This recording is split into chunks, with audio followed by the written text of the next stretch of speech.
일론 머스크의 스페이스X가 티커명 SPCX로 글로벌 금융시장에 역사상 가장 거대한 가치와 규모로 상장합니다. 공모가는 주당 $135, 공모 주식수는 5억 5,560만 주입니다. 이번 나스닥 IPO로 스페이스X가 한 번에 확보하는 현금은 무려 750억 달러입니다. 이 물량을 바탕으로 상장 첫날 기록하게 될 스페이스X의 초기 시가총액은 1조 7,700억 달러입니다. 시작부터 전 세계 주식시장을 지배하는 테크 기업들과 어깨를 나란히 하는 규모입니다.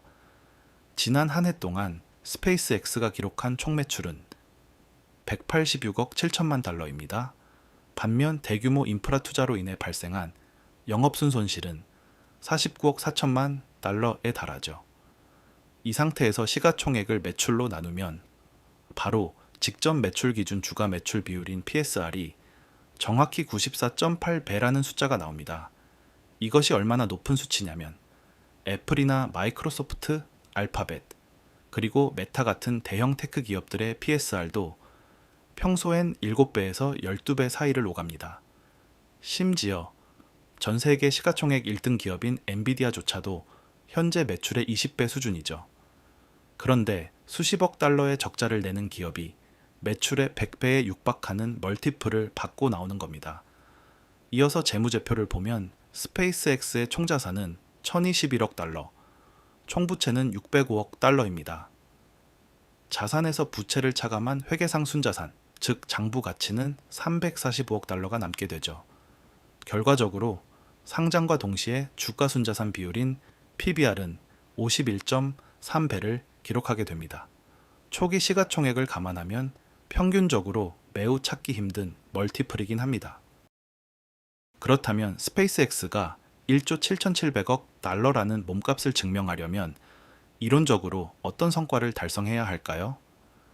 기관 투자자들의 평균 목표 수익률인 10%를 기준으로 계산해 보면 투자자들은 이 기업의 가치가 향후 10년 동안 성장해 대략 4조 6천억에서 5조 5천억 달러 규모까지 커지길 바라고 있습니다. 2036년쯤 성숙기에 접어들어 전형적인 테크 기업의 PER인 25배를 적용받는다고 가정할 때 일반적인 성장 속도로는 이 몸값을 절대 맞출 수 없습니다. 스페이스X는 현재 186억 7천만 달러 수준인 연간 매출을 앞으로 10년 뒤에는 연간 1조 달러, 즉 우리 돈 1350조 원 이상으로 키워내야만 합니다. 10년 동안 단 한 번의 정체도 없이 연평균 50%에 육박하는 높은 복합 성장률을 유지해야 가능한 일이죠. 매년 찍어야 하는 매출 추이를 보면 상장 후 3년째는 연 매출 620억 달러를 돌파해야 하고 5년째는 1380억 달러, 7년째는 3080억 달러를 넘어야 합니다. 그리고 10년 차가 되는 해에는 한 해에만 1조 달러의 매출을 올리는 동시에 20%의 순이익률을 유지해서 매년 2천억 달러의 순이익을 순수하게 뽑아내야 합니다. 민간 기업 하나가 미국 전체 GDP의 약 2.4%를 책임지는 규모입니다. 역사상 어떤 기술 기업도 이런 궤적을 보여준 적이 없습니다. 이 목표를 달성하려면 스페이스X는 단순히 로켓을 쏘는 하드웨어 회사가 아니라 전 세계의 데이터와 연산 능력을 흡수하는 거대한 글로벌 플랫폼 인프라 회사가 되어야 합니다. 이 1조 달러 매출 타겟을 달성하기 위해 스페이스X는 위성 인터넷 스타링크나 우주 항공 사업을 넘어 AI 사업의 성장성과 엄청난 규모를 전면에 내세우고 있습니다. 투자 설명서에 제시된 잠재적인 전체 시장 규모, 즉 TAM 규모는 무려 28조 5천억 달러에 달합니다. 그런데 여기서 AI 사업이 26조 5천억 달러로 전체의 93% 이상을 차지하고 있고 스타링크 사업이 1조 6천억 달러, 그리고 우주 항공 사업은 3,600억 달러에 불과하죠. 올해 2월 일론 머스크의 AI 벤처인 xAI를 전액 주식 교환 방식으로 인수하고 흡수하면서 스페이스X는 주요 사업부를 AI 및 AI 인프라 회사로 전환했습니다. 투자 설명서에 따르면 AI 개발사인 엔트로픽은 2029년까지 스페이스X에 매달 12억 5천만 달러를 지급하는 데이터 센터 임대 계약을 맺었습니다. 구글 역시 자사의 재미나 인프라를 돌릴 클라우드 용량을 선점하기 위해 2029년까지 매달 9억 2천만 달러를 지급하는 계약을 체결했습니다. 이 두 개의 핵심 계약만으로 스페이스X는 연간 260억 달러 이상의 매출을 깔고 들어갑니다.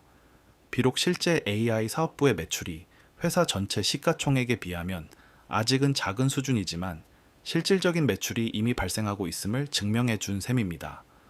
그리고 투자 설명서가 가리키는 최종 종착지는 데이터 센터를 지구 밖으로 올리는 것입니다. 태양광 발전 인프라와 우주 진공 상태의 천연 냉각을 활용하는 우주 궤도 데이터 센터를 저궤도에 띄우는 전략이죠. 지상의 전력 한계를 완전히 우회하고 우주에서 처리한 AI, 연산 데이터를 스타링크의 다이렉트 투 셀 네트워크를 통해 지구상의 모든 스마트폰에 직접 쏘아주는 인프라 구조, 이것이 스페이스X가 바라는 미래의 사업 모델로 보여집니다. 실질적인 실적과 재무 상태만 본다면 주가가 상승을 하거나 가격이 받쳐지기 위해서는 회사가 제시한 미래가 거의 완벽하게 흘러가야만 합니다. 하지만 그 외의 요인들이 단기적으로는 주가를 강력하게 지켜줄 것으로 보입니다. 첫 번째는 유통 공급 물량의 희소성입니다.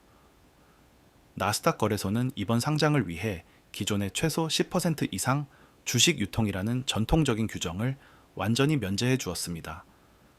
스페이스X가 이번 공모로 시장에 내놓는 물량은 5억 5,560만 주에 불과하며 이는 전체 지분의 5% 미만 수준입니다. 초기 벤처 캐피탈들과 내부 관계자들에겐 상장 후 몇 개월간은 주식을 팔 수 없는 보호예수 조항이 걸려 있기 때문에 시장에 돌아다닐 실제 유통 공급은 통제됩니다. 결과적으로 유통 주식은 극단적으로 부족한 반면 시장의 대기 수요는 상당할 수 있습니다. 두 번째는 기관 패시브 자금의 강제 매수 엔진입니다. 스페이스X는 대형 초대형주의 빠른 지수 편입을 위해 나스닥 100 지수에 신설된 패스트 엔트리 룰을 적용받는 최초의 기업입니다. 이 특례 조항 덕분에 상장 후 복잡한 조건 없이 단 15거래일 만에 지수에 즉각 편입됩니다. 지수 편입이 완료되면 나스닥 100 인덱스를 추종하는 전 세계의 패시브 펀드와 대형 ETF들은 포트폴리오의 비율을 맞추기 위해 기계적으로 수십억 달러 상당의 스페이스X 주식을 시장에서 매수해야 합니다. 이번 1조 7,700억 달러 규모의 스페이스X 상장은 앞으로의 사업 계획에 베팅하는 거대한 무대입니다. 결국 펀더멘탈이나 재무적인 수치만 본다면 현재 예상 시가총액은 너무 높은 수준이며 오차 없는 장기적 실행력을 요구합니다. 하지만 앞서 말씀드린 지수 조기 편입과 패시브 자금 유입이라는 구조적인 수급 환경, 그리고 과거 테슬라의 성공적인 사업과 압도적인 주가 성과를 통해 쌓인 신뢰와 일론 머스크의 대중적 인기가 더해진다면 회사가 제시하는 미래에 근접하는 성장성과 그를 둘러싼 환경을 함께 고려했을 때 투자자들이 만족할 수 있는 회사가 될 수도 있지 않을까 합니다.